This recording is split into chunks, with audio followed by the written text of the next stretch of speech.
Some of the biggest players in AI reported earnings last week. Microsoft reported earnings right after the market closed, and we did have a revenue-beating analyst estimates. But they didn't see their shares jump on the good news. But the stock is falling in after-hours trading.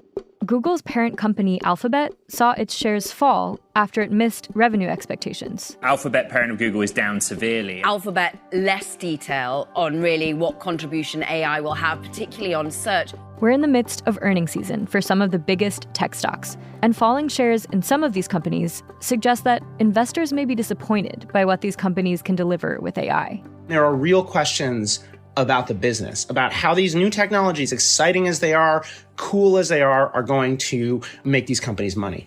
That's my colleague Max Chafkin, who reports on these companies. What I think people are starting to realize is that, sure, you can be very bought into the promise of AI, but even so, it's going to be a slog. On today's episode, we dig into the expectations for AI versus the reality. Why these companies are failing to meet some investors' hopes, and what it would take for these technologies to catch up to their promise. I'm your host, Sarah Holder, and this is Big Take from Bloomberg News.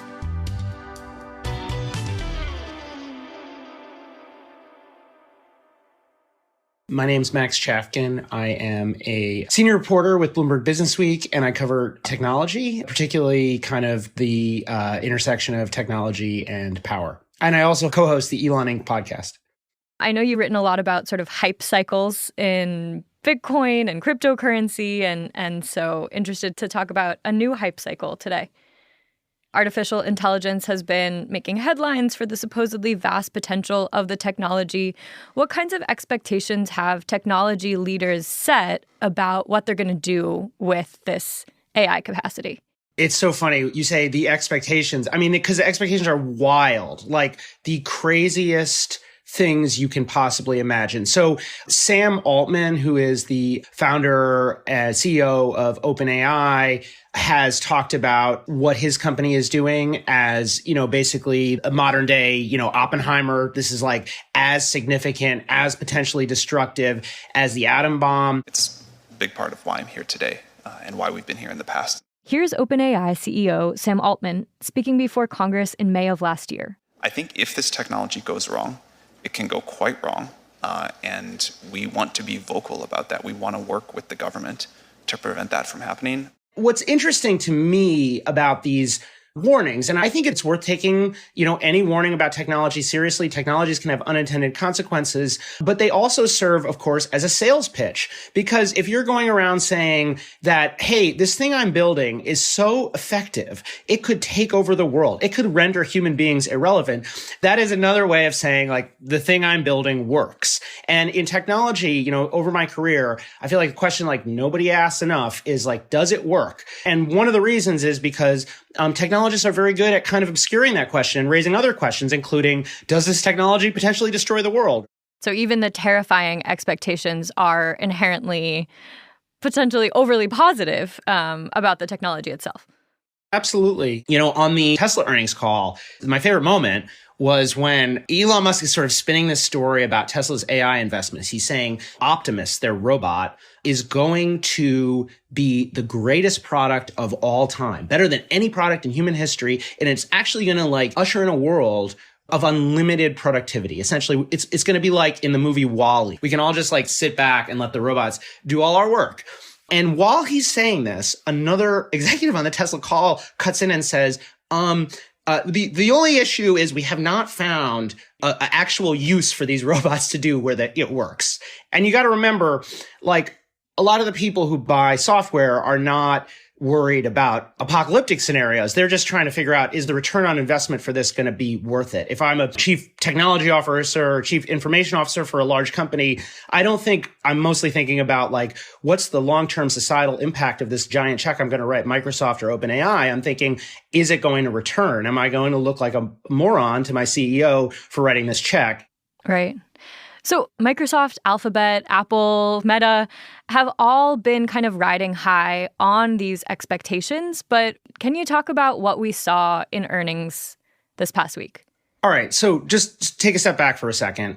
There was kind of a hangover after the pandemic, right? Where a lot of technology companies had invested huge amounts of money, sort of assuming that the growth that was happening, because we're all sitting at home doing nothing but scrolling our phones, was going to go on forever. And they all kind of in one way or another went into a dip.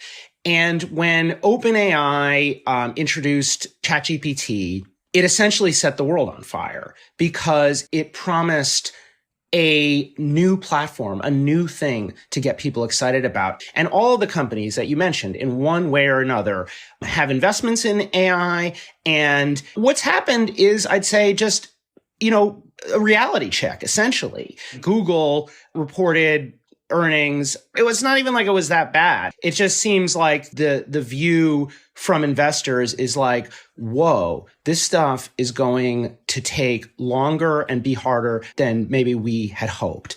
And, with Google, they were until very recently the market leader in AI. And then OpenAI comes out, kind of steals a step on them. There's this kind of sudden oh no, maybe there's another player. But Google still has all of these very impressive pieces of AI software. But the thing is that as impressive as they are, they're all in one way or another kind of research projects. They're not really commercial projects yet. And what is a commercial product is, search advertising, this business that is getting mature. And this is kind of a dynamic with most of the big tech companies where Google, Facebook, and Apple kind of dependent on a single, mature, maybe a little long in the tooth product. Microsoft actually, Microsoft reported earnings and did not see its stock crash down with the same kind of velocity as Google's. And that's because I think Microsoft is actually in the best position here because Microsoft has a way to turn the AI into actual dollars, both because it's the market leader in selling cloud computing for AI. And Microsoft also has been very aggressively incorporating AI software in the form of OpenAI, which it has a partnership with, into its Office suite and charging actual money for it. This is the question at the heart of the disconnect between tech companies and investors. Can these companies make money off of the technology? And can they do it before investors sour on the project entirely?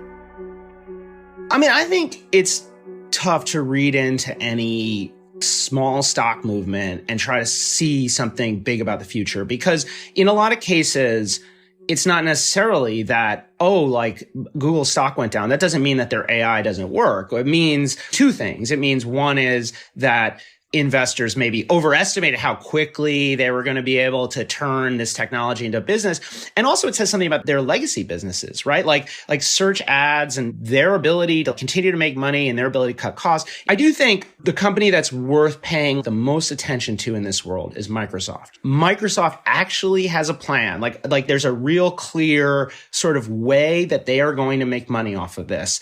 In contrast, right, to Facebook and Google. And what we're seeing with their business is that it's growing. It's very good. It's just not totally clear how fast it's going to grow or how big it's going to be. Large language models, which is what most of the stuff that everyone's excited about is, they cost a lot of money to make. And every time you update them, they cost a lot of money. Every time you ask ChatGPT, write an angry letter to a friend in the style of Chaucer or some fun thing, you're costing Microsoft money and way more money. Or if you ask them like a Google query, hey, what's the best pizza restaurant in New York or something? That costs a lot more money to answer than it does when you Google it. And there's not an easy way to monetize it. There's not going to be a zillion little ads for pizza next to it. So I think there's real questions, hard questions about the business. When we return, one company in the AI space, Nvidia, has bucked this trend. We dig into what makes Nvidia different. And we'll get into what this all says about the maturity of the AI industry.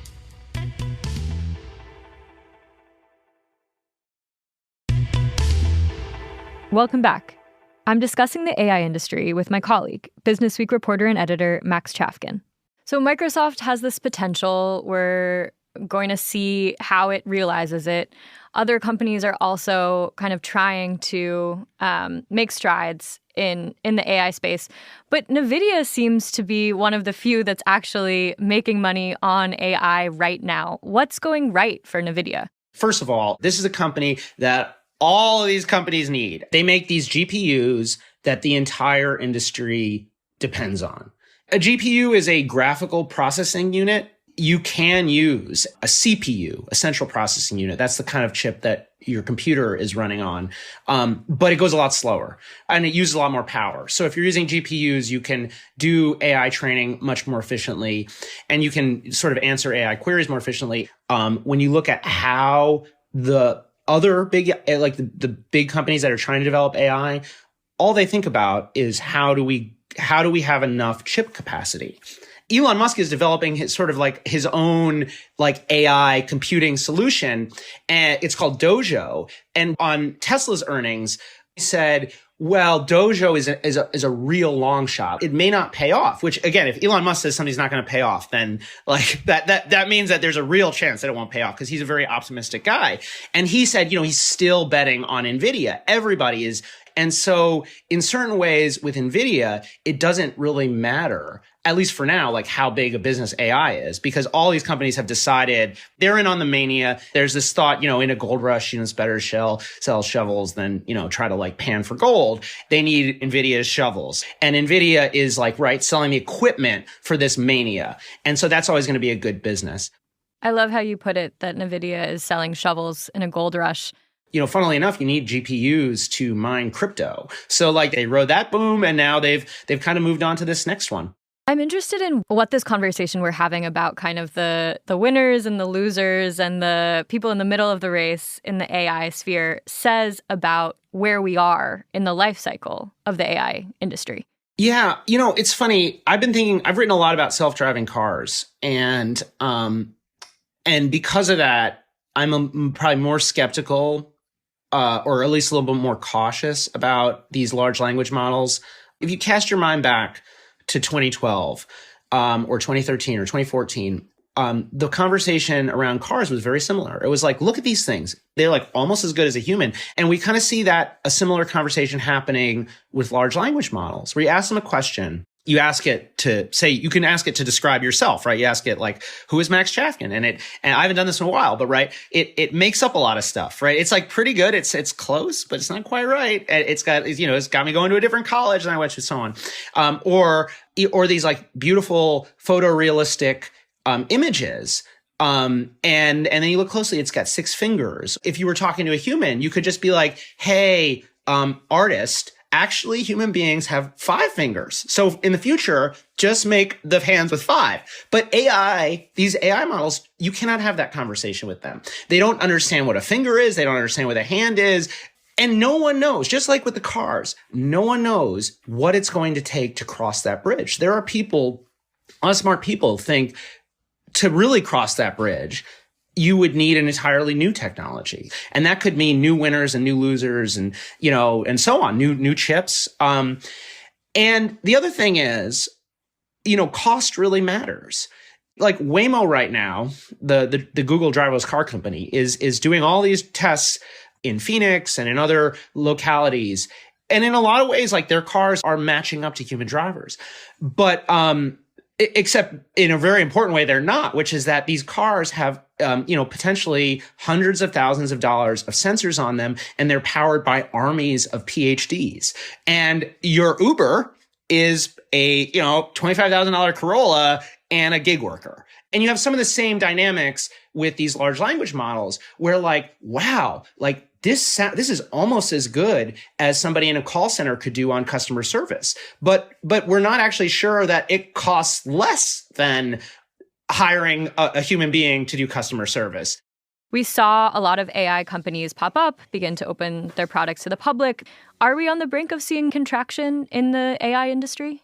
I think it's very hard to call a bubble. And if you go back to other example, like crypto, right? People were saying it was a bubble, for years, before it became apparent. So it's a little hard to know how valuable these things are because it seems like they may be everywhere. So the sort of like worst case scenario here is consumers just get kind of used to this, but they're not willing to pay for it because there are versions of it everywhere. They're not that different from one another. And no one thinks like, oh, have you seen like Microsoft's latest spell check? Like just no one cares because all spell checks are the same. And that would be the kind of worst case scenario. Although again, not necessarily a bad scenario for Nvidia because they're all gonna be still running these models and buying chips and so on. It's just that maybe as it turns out, you just need to make a bunch of investments in AI to continue selling the same software that you've been selling. Well, thank you so much, Max. Thanks, Sarah. Thanks for listening to Big Take. I'm Sarah Holder. If you have a moment to rate and review the show, we'd appreciate it. It helps other listeners find us. This episode was produced by Alex Sugiura and Naomi Shavin. Our senior producers are Naomi Shavin and Gilda DeCarli. It was edited by Caitlin Kenny. It was fact-checked by Adriana Tapia. It was mixed by Alex Sugiura. We get editorial direction from Elizabeth Ponso. Nicole Beamsterboer is our executive producer. Sage Bauman is Bloomberg's head of podcasts. We'll be back tomorrow.